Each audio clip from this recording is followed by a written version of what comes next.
Nicholson. Oliver Twist, by Charles Dickens. Chapter 53. And last. The fortunes of those who are figured in this tale are nearly closed. The little that remains to the historian to relate is told in few and simple words. Before 3 months had passed, Rose Fleming and Harry Maylie were married in the village church, which was henceforth to be the scene of the young clergyman's labours. On the same day, they entered into possession of their new and happy home. Mrs. Maylie took up her abode with her son and daughter-in-law, to enjoy, during the tranquil remainder of her days, the greatest felicity that age and worth can know, the contemplation of the happiness of those on whom the warmest affections and tenderest cares of a well-spent life have been unceasingly bestowed. It appeared, on full and careful investigation, that if the wreck of property remaining in the custody of Monks, which had never prospered either in his hands or in those of his mother, were equally divided between himself and Oliver, it would yield to each little more than £3,000. By the provisions of his father's will, Oliver would have been entitled to the whole, but Mr. Brownlow, unwilling to deprive the elder son of the opportunity of retrieving his former vices and pursuing an honest career, proposed this mode of distribution, to which his young charge joyfully acceded.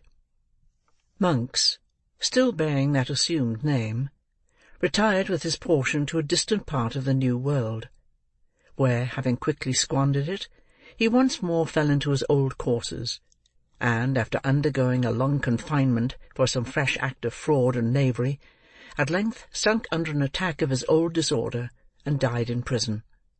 As far from home, died the chief remaining members of his friend Fagin's gang. Mr. Brownlow adopted Oliver as his son, removing with him and the old housekeeper to within a mile of the parsonage house, where his dear friends resided.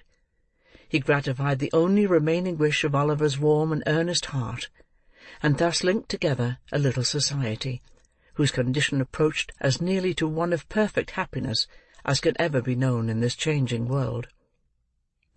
Soon after the marriage of the young people, the worthy doctor returned to Chertsey, where, bereft of the presence of his old friends, he would have been discontented if his temperament had admitted of such a feeling, and would have turned quite peevish if he had known how.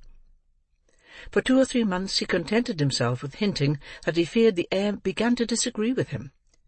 Then, finding that the place really no longer was, to him, what it had been, he settled his business on his assistant, took a bachelor's cottage outside the village of which his young friend was pastor, and instantaneously recovered. Here he took to gardening, planting, fishing, carpentering, and various other pursuits of a similar kind, all undertaken with his characteristic impetuosity. In each and all he has since become famous throughout the neighbourhood as a most profound authority. Before his removal, he had managed to contract a strong friendship for Mr. Grimwig, which that eccentric gentleman cordially reciprocated. He is accordingly visited by Mr. Grimwig a great many times in the course of the year. On all such occasions, Mr. Grimwig plants, fishes, and carpenters with great ardour, doing everything in a very singular and unprecedented manner, but always maintaining, with his favourite asseveration, that his mode is the right one. On Sundays, he never fails to criticise the sermon to the young clergyman's face, always informing Mr. Losberne, in strict confidence afterwards, that he considered it an excellent performance, but deems it as well not to say so. It is a standing and very favourite joke for Mr. Brownlow to rally him on his old prophecy concerning Oliver, and to remind him of the night on which they sat with the watch between them, waiting his return. But Mr. Grimwig contends that he was right in the main, and, in proof thereof, remarks that Oliver did not come back after all, which always calls forth a laugh on his side, and increases his good humour.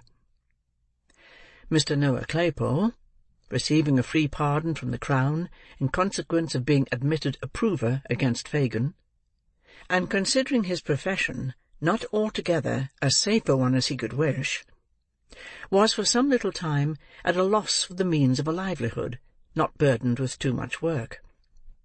After some consideration, he went into business as an informer, in which calling he realizes a genteel subsistence. His plan is to walk out once a week during church time, attended by Charlotte in respectable attire. The lady faints away at the doors of charitable publicans, and the gentleman, being accommodated with threepennyworth of brandy to restore her, lays an information next day and pockets half the penalty. Sometimes Mr. Claypole faints himself, but the result is the same. Mr. and Mrs. Bumble, deprived of their situations, were gradually reduced to great indigence and misery, and finally became paupers in that very same workhouse in which they had once lorded it over others. Mr. Bumble has been heard to say that in this reverse and degradation he has not even spirits to be thankful for being separated from his wife.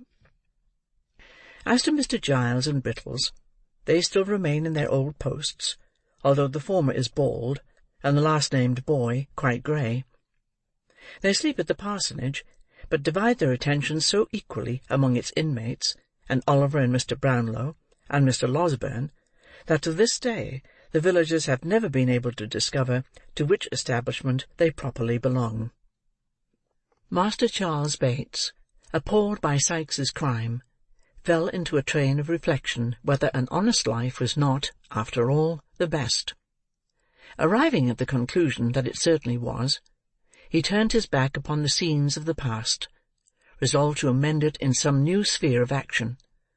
He struggled hard, and suffered much for some time, but, having a contented disposition, and a good purpose, succeeded in the end, and, from being a farmer's drudge, and a carrier's lad, he is now the merriest young grazier in all Northamptonshire. And now the hand that traces these words falters as it approaches the conclusion of its task, and would weave for a little longer space the thread of these adventures. I would fain linger yet with a few of those among whom I have so long moved, and shared their happiness by endeavouring to depict it. I would show Rose Maylie in all the bloom and grace of early womanhood, shedding on her secluded path in life soft and gentle light that fell on all who trod it with her, and shone into their hearts. I would paint her the life and joy of the fireside circle, and the lively summer group. I would follow her through the sultry fields at noon, and hear the low tones of her sweet voice in the moonlit evening walk. I would watch her in all her goodness and charity abroad, and the smiling untiring discharge of domestic duties at home.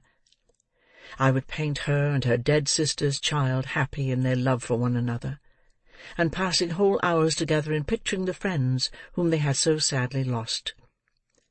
I would summon before me, once again, those joyous little faces that clustered round her knee, and listen to their merry prattle. I would recall the tones of that clear laugh, and conjure up the sympathizing tear that glistened in the soft blue eye. These, and 1,000 looks and smiles, and turns of thought and speech, I would fain recall them, every one. How Mr. Brownlow went on, from day to day, filling the mind of his adopted child with stores of knowledge, and becoming attached to him more and more, as his nature developed itself, and showed the thriving seeds of all he wished him to become. How he traced in him new traits of his early friend, that awakened in his own bosom old remembrances, melancholy and yet sweet and soothing. How the two orphans, tried by adversity, remembered its lessons in mercy to others, and mutual love, and fervent thanks to him who had protected and preserved them. These are all matters which need not to be told. I have said that they were truly happy, and without strong affection and humanity of heart, and gratitude to that Being whose code is mercy, and whose great attribute is benevolence, to all things that breathe, happiness can never be attained. Within the altar of the old village church there stands a white marble tablet, which bears as yet but one word, Agnes.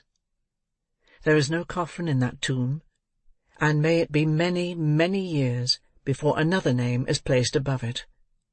But, if the spirits of the dead ever come back to earth, to visit spots hallowed by the love beyond the grave, of those whom they knew in life, I believe that the shade of Agnes sometimes hovers round that solemn nook. I believe it none the less because that nook is in a church, and she was weak and erring. End of chapter 53. Recorded by Mill Nicholson. Web address act2sc3.com. End of Oliver Twist by Charles Dickens.